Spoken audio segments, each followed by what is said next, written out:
Magandang hapon sa inyo lahat. Ito po si Herbert Curia, promoter ng The Critics Promotions.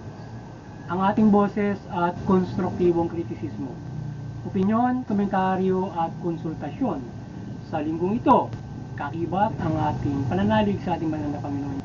Banal na Panginoon Kristo at gabay ng kaliwanagan ni Banal na Santa Maria ay hinggil sa issue ng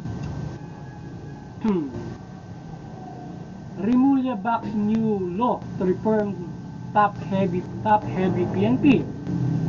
And we welcome to our new DLG Chief, Juanito Victor John B. Remulla. Yan. Ang ating bagong hepe ng DLG na si Secretary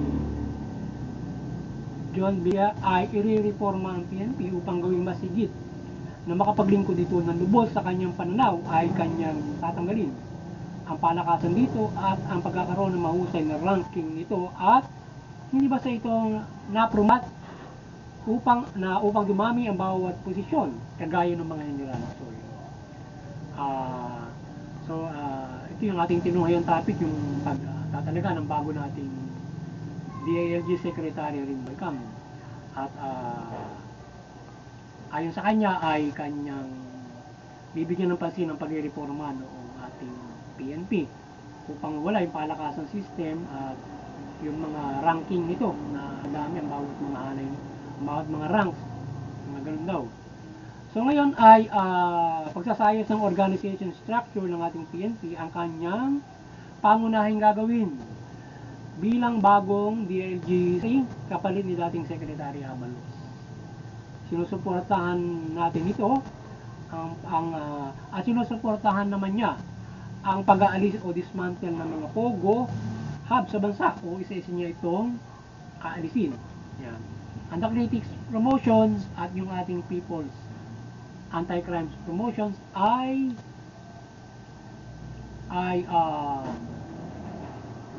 mariing sumusuporta mabuting pamamahala, patas ng hustisya at karapatang pantao.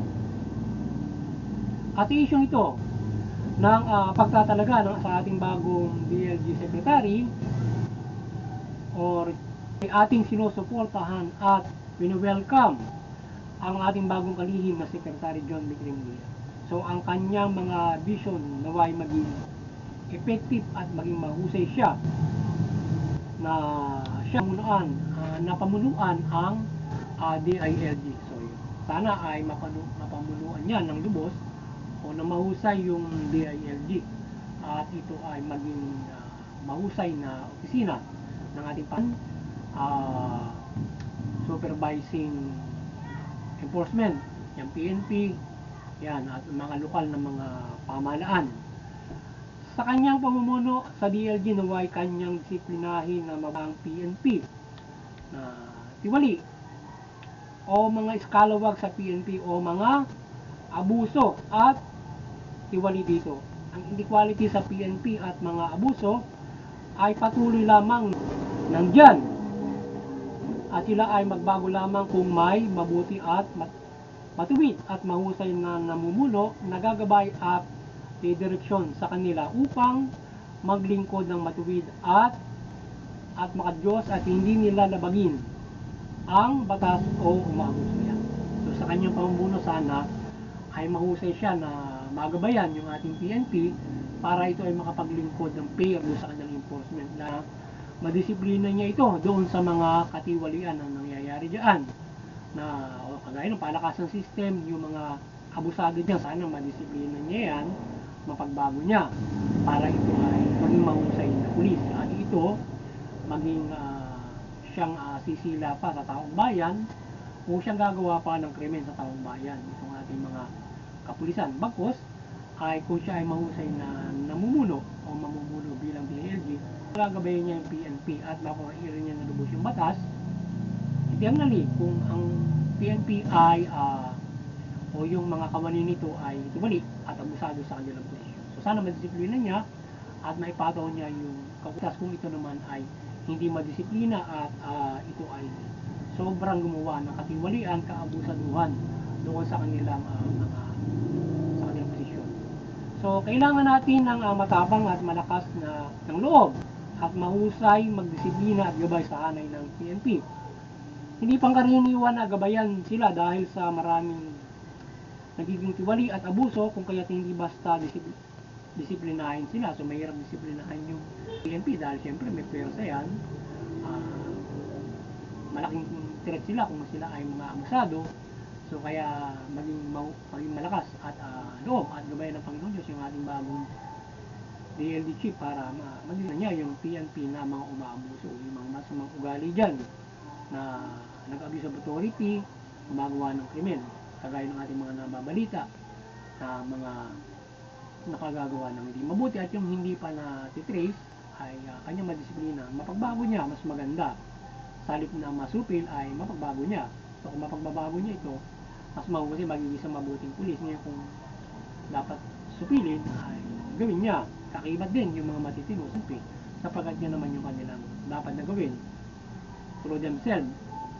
Yung kabaro nila medyo iwali at hindi nila madisiplina ng mga leadership nila, so dapat nilang supilin yun. Hindi nila dapat ito. Kasi kayo ay tagapagtanggol ng bayan, hindi kriminal ng bayan, di ba? O abusado sa mga mamamayan, ba? Kayo pa yung lalati sa mamamayan instead na masandalan kayo. So, ang patuloy na pag-iibayo, na pag-reforma na may sa katuparan ito mula sa PNP Patrol Plan 2030 at iba't ibang dinagdag at sininis para matupad ito ay kanyang pag-aralang suportahan ito at ibang perspective in good policing, ang government at force discipline at ay siyang pairalin to maintain nila ang good policing. So yun. So sana suportahan ni bagong sekretary yung PNP Patrol pa yung existing na reformation nito. Ngayon idagdag niya kung ano yung sinasabi niyang palakasan or mga ranking na problema para makinis yung ano, para ma-reforma niya ng lubos hanay ng PNP sa patuloy nitong nais na marating o vision hanggang 2030. And then kapag narating na yung 2030 ay saka muli titingnan kung ano yung effective na para patuloy itong makapaglingkod na maayos. Yun. Na kung paano kung pagpapatuloy o another na pagpapatuloy ng reformation o ito ay o pag-iinog ng ating PNP kung paano ito makapaglilingkod sa taong bayan ng patas, ito ay umaayon sa karapatan. So, yan. At siyempre, ating boses team. Ang team na suportahan ng ating DLG Chief o Secretary ang pagpapairal ng karapatang pantao at patas na hustisya at mabuting pamamahala upang ang mga namamahala mula lokal officials at aning enforcement ay maging matuwid na lingkod ng pamahalaan o leader naman sa atas nito. So yun, boses natin sa ating bagong secretary ng DLG, saan niya yung karapatang pantao, yung human rights based policing. Dapat mapairal palagi ng PNP yan. Dapat nirespeto ng PNP ang karapatang pantao. So sa gayon ay hindi nito nalalabag yung karapatan, hindi sila umaabuso sa tungkulin, enforcement. Nape-preserve nito yung innocence ng bawat isa para hindi sila makaabuso kung inosente yung kanilang ina-after, lalo na. Diba? Even criminal o yung guilty, mayroong karapatan yan, kalab ng kulungan. So kaya dapat ay kanilang ipatupad yung karapatan step by step according dun sa investigation, arresting and to jailing. So kung ito ay nasa proseso ng investigasyon, pag-aaresto, dapat maigting yung karapatang pantao na ibibigay dito. Iba yung karapatan noong nandun na sa loob, karapatan na dapat ibigay kung ito ay hinuhuli pa lamang iniimbestigahan, inaaresto o ito ay nililitis. So maibigay yan at ma-preserve yung innocent. Kasi kung inosente, inupaka mo, ginawa mo ng excessive force, yan, mga ganon, iba't ibang mga sinalvage mo na. So yung so dapat ay at na hindi na ibigay yung kanyang karapatan para ipagtanggol ang sarili at hanggang sa siya ay maberdikan na talagang siya ay tunay nagkasala. So dapat hindi ma-abuse yung isang tao habang siya ay kung suspect o maging hindi suspect ang lipunan laban kung sa pagpapairal o pag-maintain ng peace and order. Aside from, kasi doon sa pag-maintain ng peace and order, may suspect man o wala. Siyempre sa pagpapairal ng peace and order, kagaya ng Lordcoin, kagaya nung iba't ibang mga bagay, mayroong mga nalalabag yung mga karapatan. So kaya dapat, hindi dapat malabag yung mga karapatan. At sa pamamagitan ng isang mahusay na leadership from DLG, ito ay nasusunod ng ating mga PNP kung mahusay siya ng disiplina to abide human rights. At yung kanilang mga general, yung kanilang mga opisyal ay kanilang napapasin dito to the lower ranks para hindi sila umaabuso sa kanilang pamumuno and respect rights, lalo na yung sa lahat, di ba? Ba't ibang mga karapatan o from the rights diyan sa ating enforcement. Kaya nga may human rights based policy. Sana mapairal niya yun at masuportahan niya na pairalin ng PNP yan, ng lokal na pamahalaan PNP, unang mula sa pamahalaan para walang naaabuso diyan sa human rights based policing. So even yung ating mga local officials, so sila ay pwede silang gumanap ng kanilang policing action kung sila ay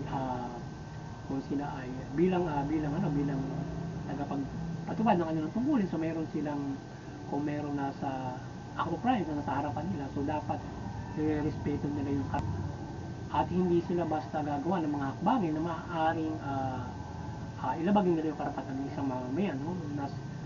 Mas ano pa sila sa pulis, halimbawa na isang local official na mula sa mayor to barangay captain to barangay tanod, dapat sumusunod sa karapatan niyan sa kanilang mga mandato, di ba? So dapat makagabayan na yan, lahat yan to abide human rights. So muli, ang gabay ng Panginoong Diyos, ang Kristo, at gabay ni Mother Mary ay gumay sa ating bagong DLG Secretary at may nagawa niya ang mahusay na pamamahala sa DLG at gabayan din ang buong pamahalaan to serve good the people and God is Christ. So sana magabayan ng ating bagong Secretary ng DLG, gabayan tayo ng Panginoon Diyos, Panginoon Kristo at Espiritu. Banal na Santa Maria, mamahala ka ng accountable, transparent at hindi rin abusado, protektahan to implement your duty. Yan. At ikaw ay magawa mo yan na maayos, matuwid, mabuti para magabayan mo o magampanan mo yung tungkulin na may gabayan ating Panginoon. So, saka, to protect the people and to implement your functions and authority with the guidance of the God and also the God for you.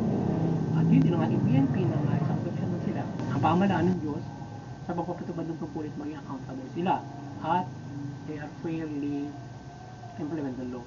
Yan. So muli, maliwanagan ng ating banal na Panginoon Diyos, Panginoong Kristo, Banal na Espiritu Santo at Maria, Ama sa Pilipinas, at mula sa pamahalaan at mamamayang Pilipino, yung pamahalaan, mamahala ng matuwid. Mabuti, tugunin yung karapatang mata ng payaran ng patas ng justisya. Iwasan yung pang-aabuso, walian. Yan. Yung mamamayan, kayo ay magabayan at maliwanagan, sumunod kayo sa pamahalaan. Iwasan nyo yung paggawa ng krimen. Iwasan nyo yung paglaban sa pamahalaan. Suportahan nyo yung mabuting umat. Kapag-iiran ng karapatang matao, patas ng justisya. Sa gayon, makapamumuhay tayo ng maunlad, mapayapa, ayon sa karapatan, at higit sa lahat, makapananampalataya tayo ng sa ating Panginoon Diyos, Panginoon sa Espiritu Santo. Yan. Muli, magandang hapon sa inyo lahat, at God bless you. Yan. Sana nakapagsabaw naman tayo ng konstruktibong kritisismo, opinyon, komentaryo, at konsultasyon sa Biblia.